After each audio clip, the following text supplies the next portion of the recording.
वक्त मेरे साथ जुड़ रहे हैं भीम आर्मी के प्रमुख चंद्रशेखर आजाद, जो कि रावण के नाम से भी जाने जाते हैं। अक्सर अपनी मूंछों पर ताव देते हुए दिख जाते हैं और मोदी सरकार के खिलाफ हल्ला बोलते हुए यूपी से लेकर दिल्ली तक पहुंच गए हैं।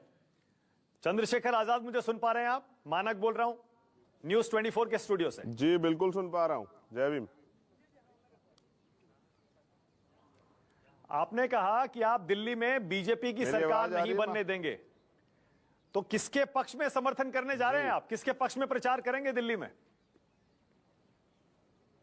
अभी तो दिल्ली आया हूं, सबसे पहले अपने परिवार के लोगों से मिलूं। हाँ, तो सबसे पहले हर बाग शाहीन बाग जाएंगे। उसके बाद जो है एक यहाँ की जो समस्याओं का एक मैनिफेस्टो यहाँ की टीम ने तैयार किया है, तो उस पर हम लोग जो है बात करेंगे सब लोगों से, अपनी टीम से। और फिर जो हमारे मुद्दों पे काम करेगा फिर हम उसको समर्थन भी करेंगे। मेन है कि अब हम धर्म के लड़ाई में नहीं फंसना चाहते, हमें इस देश में अधिकार चाहिए, जिनके लिए बड़े लंबे समय से इस डेमोक्रेसी में हम लोग तैयारी कर रहे हैं। अब वो समय आ गया कि हमारी भी बात हो, हमारे मुद्दों पे काम हो, और हमें हमारी वैल्यू को भी जो है ना, 1 वोट 1 वैल्यू, उसको समझा जाए। कौन सी पार्टी है जो आपके हिसाब से दलितों के हितों की रक्षा कर सकती है दिल्ली में? कांग्रेस है, आम आदमी पार्टी है, इन दोनों में से? क्योंकि बीजेपी के खिलाफ तो आप प्रचार कर रहे हैं। अभी तो कोई भी नहीं कर रहा है। देखिए अभी तो कोई भी नहीं कर रहा, अभी तो हम है ना करवाने का काम करें, क्योंकि मैंने बताया ना कि जनता ही मालिक है। और यहाँ दिल्ली में तो सबसे ज्यादा हमारे समाज के लोग हैं, दलित समाज के।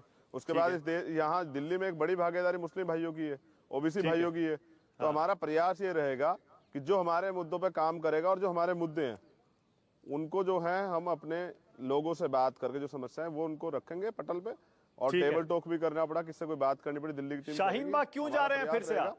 शाहीन बाग पर देखिए पूरे हिंदुस्तान में, पूरे दुनिया में बवाल हो रहा है, इतनी बहस हो रही है, क्यों आप शाहीन बाग जा रहे हैं फिर से? जबकि जामा मस्जिद जब आप गए थे आपको पता है क्या हुआ था वहां पर?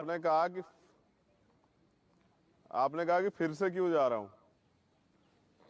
फिर से इसलिए जा रहा हूं क्योंकि 37 दिन हो चुके हैं। छोटी छोटी बहनें, बच्चियां, माताएं वहां बैठी हैं, और वो मेरे लिए दुआएं कर रही थी जब मैं जेल में था। वो चाहती थी कि मुझे जल्दी जेल से रिहा किया जाए। मेरी जिम्मेदारी बनती है कि जहां मुल्क को खत्म करने के लिए, मुल्क को तोड़ने के लिए ऐसे कानून बन रहे हैं, वहीं मुल्क की बचाने के लिए, मुल्क की एकता को इकट्ठा करने के लिए सब लोग इकट्ठे हो रहे हैं। और वहां मैं पहले भी गया था और मैं ये वादा वहां करके आया था कि जब तक ये कानून, काला कानून सरकार वापस नहीं लेती तब तक हमारा आंदोलन जारी रहेगा। तो आज उनको ताकत देने की, उनके बीच जाकर उनके दुख सुख को साझा करने की, उनकी समस्याओं को सुनने की, ये हमारी जिम्मेदारी है, जिससे कि वो जो दुख मैं वहां महसूस कर रहा था परिवार से अलग होकर, वो दुख मैं कम से कम, मेरा वो दुख तो थोड़ा सा कम। अमित शाह ने तो कल ही कह दिया कानून वापस नहीं होगा, सीएए पर 1 इंच भी पीछे हटने का सवाल ही नहीं है। आप कह रहे हैं जब तक वापस नहीं लेंगे तब तक आंदोलन जारी रहेगा। क्या करेंगे? मानक भाई, समझने की बात ये है, हमारे लोग भ्रमित थे, उनका ये भ्रम दूर हो रहा है। अमित शाह को ये कहना चाहिए, इवन अमित शाह की जगह मोदी जी को भी ये कहना चाहिए कि हम कानून वापस नहीं लेंगे। यही तो हमारे लोगों को समझ नहीं आ रहा था। ये कानून, जैसे मैं पहले भी बता चुका कि पूर्ण रूप से दलित विरोधी है। आज ये कह रहे हैं कि हम कानून वापस नहीं लेंगे, तो ये समझना चाहिए हमारे लोगों को ये आपके विरोधी हैं। दूसरी बात ये है कि अगर वो लोकतंत्र में वो जो एजेंडा, जिसपे इतने लंबे समय से वो हिडन एजेंडा जो है उनका, जिसको छिपा के वो काम कर रहे थे, आज अगर उस पर काम नहीं करेंगे पूर्ण बहुमत सरकार में, तो कब करेंगे? बीजेपी तो यही करना चाहती थी, इसी के लिए बार बार सरकार में आने की जिम्मेदारी अदा कर रही, झूठ बोल के। तो वो अगर आज नहीं इस बात को बोलेंगे, तानाशाही बात को, तो कब बोलेंगे? हमें ये भी महसूस हो रहा है ना कि लोग नहीं, आप क्या करेंगे मुझे बताइए ना। मैं तो ये पूछ रहा हूँ, आप कह रहे हैं जब तक कानून वापस नहीं होगा तब तक आंदोलन करेंगे। उन्होंने कह दिया हम नहीं वापस लेंगे, अब क्या करेंगे आगे बताइए? मैं क्या सर, ऐसे तानाशाह तो हमने बहुत देखे हैं जो कहता है कि हम वापस नहीं लेंगे, और फिर हमने वही लोग वापस लेते भी देखे हैं। ऐसा नहीं है, इनको ये वापस भी लेना पड़ेगा। इसलिए हम बड़ी भागीदारी अदा करें कि हर बाग शाहीन बाग करें। लोकतंत्र में हमारा अधिकार है, सुप्रीम कोर्ट ने भी कहा, हाई कोर्ट ने भी कहा, लोअर कोर्ट ने भी कहा कि हम अपना आंदोलन जारी रख सकते हैं। तो प्रयास करेंगे पूरे देश में पीसफुल अच्छे आंदोलन हो, सरकार को पता लगे कितने लोग उनके पक्ष में हैं, कितने लोग इस एक्ट को चाहते हैं, कितने लोग इस एक्ट के खिलाफ हैं। जब आप जामा मस्जिद गए थे, साफ होना चाहिए एक चीज। जब आप जामा मस्जिद गए थे आपको गिरफ्तार करके जेल भेज दिया गया था। आपको डर नहीं लग रहा शाहीन बाग जाएंगे वहां से भी आपको जेल भेजा जा सकता है? सर इस देश में न्यायपालिका है, इस देश में कॉन्स्टिट्यूशन है, फिर मैं क्यों डरूं? मैं कोई गलत थोड़ा ही कर रहा हूं। ये तो कोर्ट ने भी बताया ना, दिल्ली पुलिस क्यों अरेस्ट किया चंद्रशेखर को, क्या एविडेंस आपके खिलाफ, तो दिल्ली पुलिस कुछ नहीं कर पाई।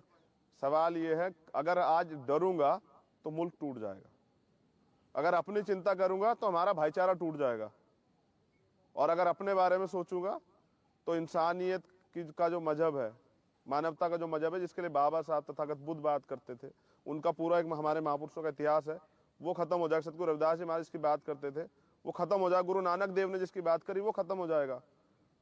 लेकिन एक बात बताइए, कोर्ट ने आपको दिल्ली में दोबारा घुसने की जो इजाजत दी है वो शर्तों के साथ दी है। जान अपने मुल्क सही कह रहा हूं ना मैं? नहीं हो सकती है। क्या वो शर्तें आप मानेंगे ना? वो शर्तें तो नहीं तोड़ेंगे? शर्तों के साथ आपको दिल्ली में आने की परमिशन मिली है फिर से? जो शर्तें, देखिए जो शर्तें मेरे ऊपर पिछली बार लगी थी ना, हाँ, उन्हीं से रियायत के लिए हम लोग कोर्ट गए थे और कोर्ट ने हमें रियायत भी दी। जो बाकी और शर्तें लगाई उनका भी पालन करेंगे। हाँ, मेन सवाल ये है कि मैं अपनी जान की जो है चिंता नहीं कर सकता हूँ। मेरी जान जो है इस मुल्क पे 1000 बार कुर्बान। पहले मेरा मुल्क है, मेरा देश है, मेरा तो नारा भी जय भीम जय भारत का है, तो मेरा मुल्क मेरे लिए पहले है, इसकी एकता मेरे लिए पहले, यहाँ के रहने वाले लोग मेरे लिए पहले। आप पर आरोप लगा रहे हैं बीजेपी वाले, आप माहौल भड़काने जा रहे हैं, और जितने दिन तक वहां पर प्रदर्शनकारी बैठे रहेंगे माहौल उतना बिगड़ेगा। पुलिस को कार्रवाई के लिए आप उकसा रहे हैं, आप दिल्ली में दंगा करवाना चाहते हैं। देखिए बीजेपी का तो काम ही ये है, दंगे की राजनीति तो वही लोग करते हैं ना। पहली बात तो मैं राजनीति नहीं कर रहा हूँ, मैं तो अपने मुल्क की चिंता कर रहा हूँ। दूसरी बात ये है कि बीजेपी के लोग तो कुछ भी कह सकते हैं। गजब की बात ये देखिए, बीजेपी के लोगों को परमिशन है। भाई ये लोकतंत्र में मैं बात जरूर कहूंगा, लोकतंत्र में अगर समर्थन की परमिशन है तो उसके विरोध की परमिशन भी होनी चाहिए। पूरे देश में बीजेपी के लोग क्यों समझाते फिर रहे हैं कि सीए आपके समर्थन में, सीए से फायदा है, सीए से फायदा है।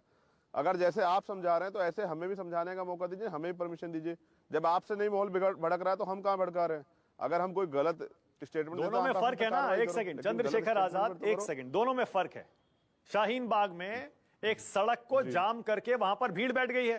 कौन सा कानून इजाजत देता है कि ऐसे सड़क को जाम कर दो? लाखों लोगों को दिक्कत हो रही है उस सड़क की वजह से, उनके बारे में क्यों नहीं सोचते आप? बिल्कुल, देखिए आप मुल्क के बारे में सोचते हैं ना, पहले मुल्क के बारे में सोचें। दिक्कतें तो हमें हैं ही, आप उसकी बात कर रहे हैं। मैं जहां गांव में रहता वहां से 18-20 किलोमीटर पैदल स्कूल में आता था। जहां स्कूल नहीं है वहां भी तो दिक्कतें हैं ही। नहीं, जिन लाखों लोगों आप को कभी वो पहाड़ सड़क पे बंद होने जाएंगे, से आप दिक्कत देखना, हो रही है, 10-12 क्या वो इस किलोमीटर मुल्क का जाते हिस्सा नहीं है क्या? और देखिए रोका गया है, अगर वो रोका गया था तो वो लोग आज मैंने सुना है आने से पहले कि वो लोग स्कूल की बसों को जाने की जगह दे रहे हैं। लेकिन पता है वो क्यों नहीं वो रोड खुलवाने देना चाहते बराबर? आपको जानकारी है? मैं बताऊं आपको? हाँ, सुनना चाहेंगे आप? हाँ, वो इसलिए नहीं चाह रहे हैं क्योंकि उनका पीसफुल प्रोटेस्ट चल रहा है। कोई गाड़ी वहां जाएगी और बीजेपी के लोग या कोई और उसमें आग लगा देगा, हिंसा कर देगा, तो उन कमजोर लोगों को, उन पीड़ित लोगों को पुलिस की लाठियां खानी पड़ेंगी। उन पे झूठे मुकदमे हो जाएंगे जैसे मैंने झेले। वो इससे डर रहे हैं, उनको लग रहा है कोई आके उनके पीसफुल प्रोटेस्ट में कोई पत्थर मार देगा तो उनके लोग मर जाएंगे, इसलिए तड़प रहे हैं वो लोग। आप तो खुद सुप्रीम कोर्ट गए हैं चंद्रशेखर आजाद, आपने भी सीए के खिलाफ एक पिटीशन डाल दिया है सुप्रीम कोर्ट में। अगर सुप्रीम कोर्ट पे यकीन है, कानून में यकीन है, तो धरना क्यों? धरना खत्म कराइए, या फिर कानून जहां इजाजत देता है धरना करने की वहां धरना होना चाहिए। सड़क पर धरना करने की कानून इजाजत नहीं देता है। देखिए मैं आपको क्या बता रहा हूं, कानून तो बहुत सारी इजाजत देता है, कॉन्स्टिट्यूशन सबको इजाजत देता है, लेकिन जब जमा मस्जिद में शांतिपूर्ण प्रोटेस्ट से लोगों को उठा के जेल डाल दिया जाता है तब शायद ये सवाल नहीं आता है।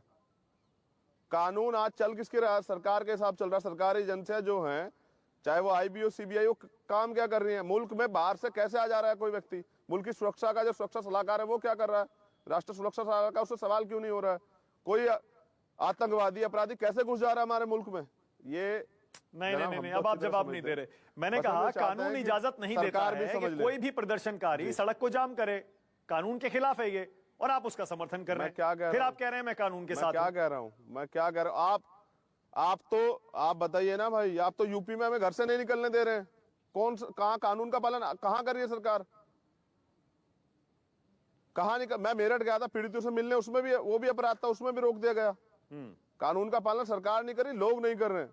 प्रोटेस्ट करने लोग आएंगे ना, कहीं तो आएंगे ना, लेकिन वो वहां। अच्छा, आपने कहा ये दलित विरोधी है, ये इनके जो अपराधी जो है वो नहीं जा पा रहे हैं। हाँ, आपने कहा ये दलित विरोधी है। अगर दलित विरोधी है तो दलितों की सबसे बड़ी नेता बहन जी कहां है? वो क्यों नहीं आ रही सड़कों पे? आप उतरे हैं। मैं क्या कर, अब ये सवाल आप उनसे कर लीजिए, ये सवाल आप उनसे कर लीजिए। मैं हूं ना, मैं अपनी जिम्मेदारी अदा कर रहा हूं मुल्क के प्रति।